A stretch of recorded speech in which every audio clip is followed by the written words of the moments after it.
kung hindi po ako nagkakamali, sir, meron 2 million pesos cash na pwedeng i-pick up ng mga congressman ngayong linggong ito. At baka yung iba, mas mataas, baka yung iba, for whatever reason, hindi binibigyan. Hindi ko po alam kasi hindi ko po kinukuha yung akin.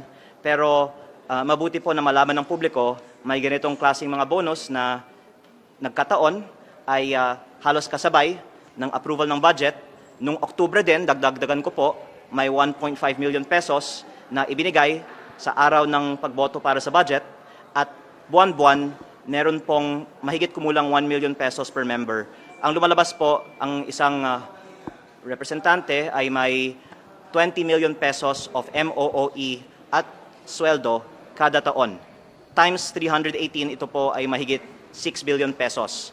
Ang MOOE budget ay itinaas ng 7.8 billion pesos.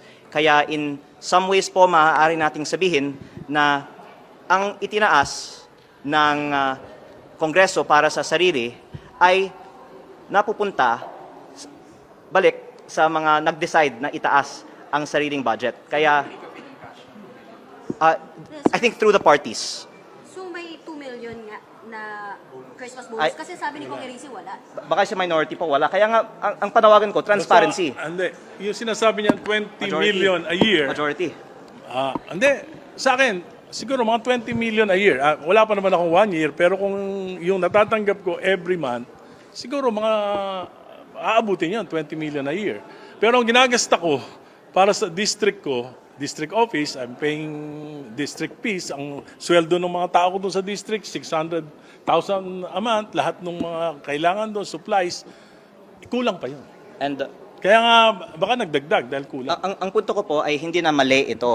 Pero dapat may transparency. Saan nyo na lang Saan ba galing? Ito po ay galing sa MOOE fund. Opo. Or I don't know kung fungible naman yung funds. Pero you can really verify. May binibigyan ngayon na 2 million cash per congressman ngayong linggo. At ang panawagan ko, huwag tigilin necessarily ang mga practice na ito, pero maging transparent tayo sa publiko, lalong-lalo na dahil ito po ang main point ko, hindi yung use nito, pero yung proseso. Ang panawagan ko, idebate natin lahat ng mga budget, lalo na yung mga ini-increasean ng budget, dahil ang Kongreso ay nagtaas ng sariling budget ng 10.5 billion pesos na walang debate. At ayaw ko pong sabihin na ginagawa ito na walang nag-question.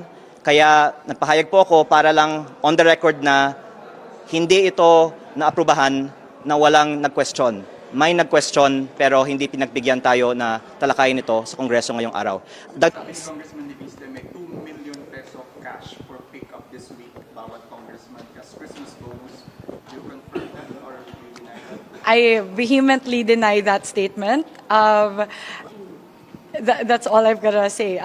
Again, I have said that the House leadership does not influence or try to influence any particular congressman, any individual member of Congress to vote in a particular way or incentivize them in any way. And I know that is what my distinguished colleague was alluding to before, and I have vehemently denied that yesterday during the press conference. Wala pong katotohanan yan. So yung 2 million po na Christmas bonus, you deny?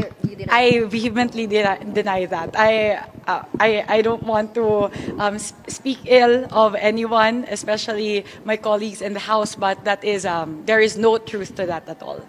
Pero ma'am, merong parang MOOE budget for Christmas activities ng mga distrito. Wala pong ganun. The MOOE of the House is purely for the operations of the House. And that's all I can say about that.